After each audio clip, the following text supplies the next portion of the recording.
Video 2. Let's begin the straw man right off the bat. Atheism is a worldview. How about that? Quote, is atheism a worldview? End quote. No! Thanks for playing. What do you mean there's more?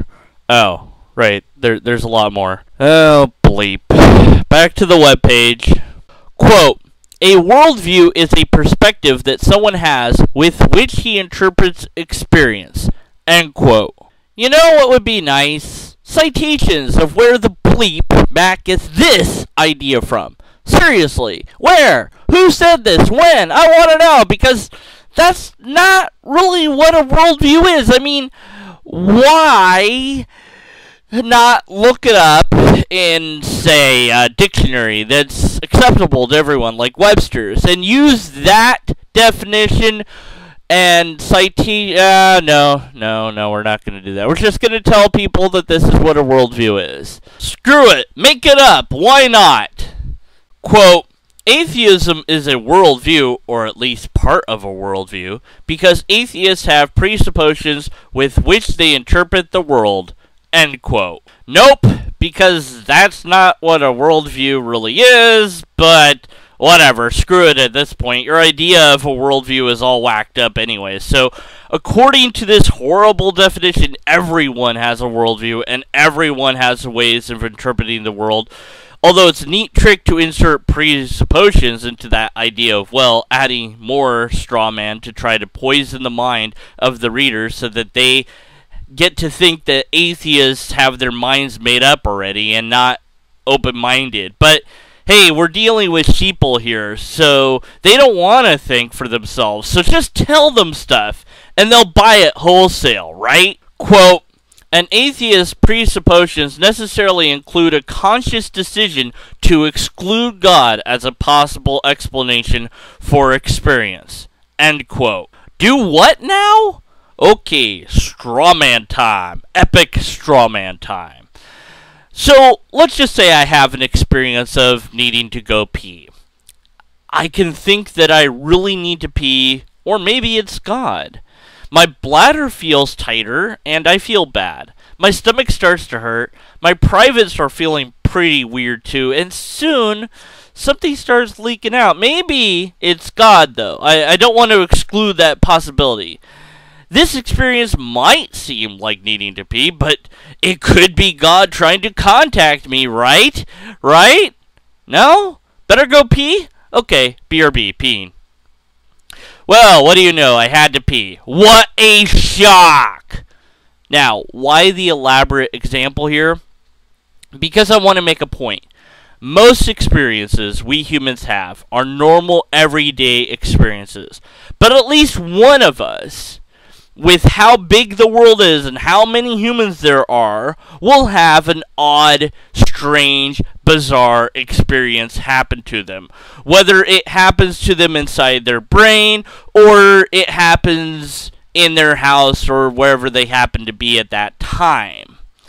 So, let's flip this ideas of Matt in reverse. And I think it would go like this. A theist presupposition necessarily includes a conscious decision to make God the explanation for all strange experiences. Wow. That kind of ruined the whole thing, didn't it? And really, isn't that what we see from many apologists and theists? This sort of God did it, or angels or ghosts did X event that can't be explained, so it must be this explanation? This sloppy, piss-poor looking at something and just assuming that it might be something, this is not critical thinking. This isn't logical. It's certainly not scientific.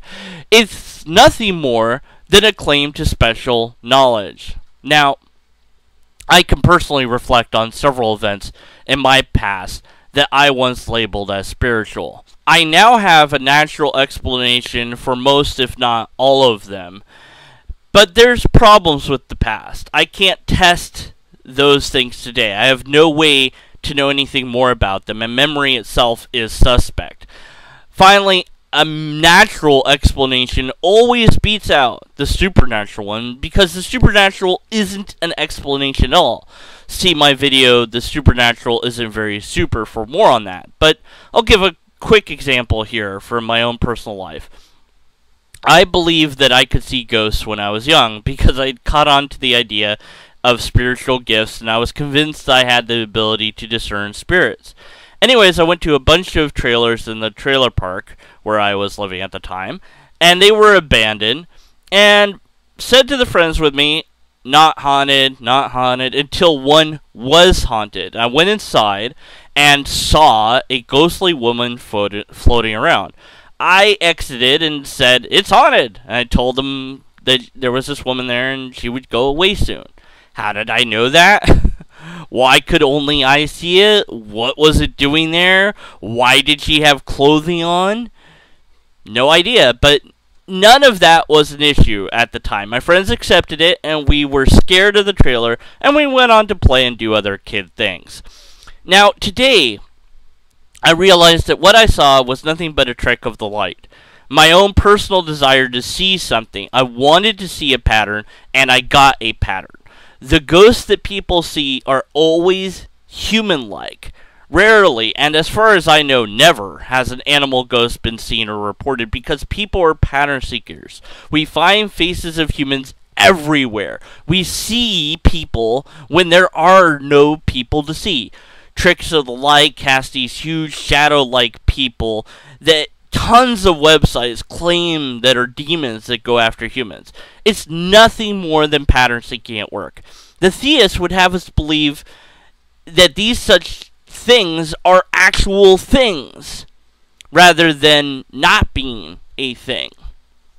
So, the problem is that the experience is not enough to know what something is. We have to have evidence for the thing in the first place. A door opening by itself can't be a ghost until I have an example of a ghost.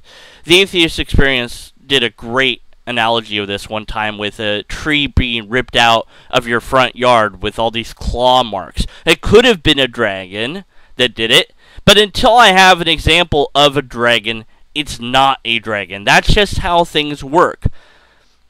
Slick wants his sheeple to say that we would never accept that God could be an explanation for event X.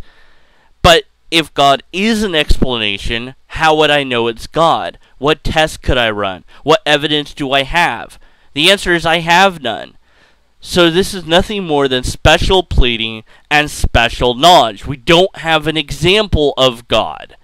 God can't be the explanation until we do. Quote, so when seeking to answer questions related to our existence, rationality, purpose, morality, etc., atheists must automatically reject God as an explanatory option. End quote. Remember when I said the whole thing on this is just trolling atheists? Yeah, it's just trolling atheists. You just are meant to cut and paste this whole thing into a chat room to see how they react. They're going to get irritated. Of course they're going to. We have to automatically negate God as an explanation? Yes. No. Maybe. It depends. And those are the sort of answers that you will get. But you're telling us what we have to do. That's a straw man. Cut it out. Whatever. So, the horror. Oh no. We have to negate this. We have to not allow this. So God might be the answer. So if they don't accept that God might be an answer, then clearly they're rejecting that God is the answer, even though that's not how that works. Tell you what, Matt, you show me that God is real first, then show me how to tell that it's an explanation of the event, not just that it could be one, and then I'll allow God to be an option. I guess, really, I'm open to the idea of God. I'm not against that there could be one. I just have zero evidence, tests, or logical arguments for one. And because of that, I can't think that God is an explanation for anything at all. That's just how things work. You wouldn't accept the idea that some goblins digging around is the explanation for bad road conditions, would you?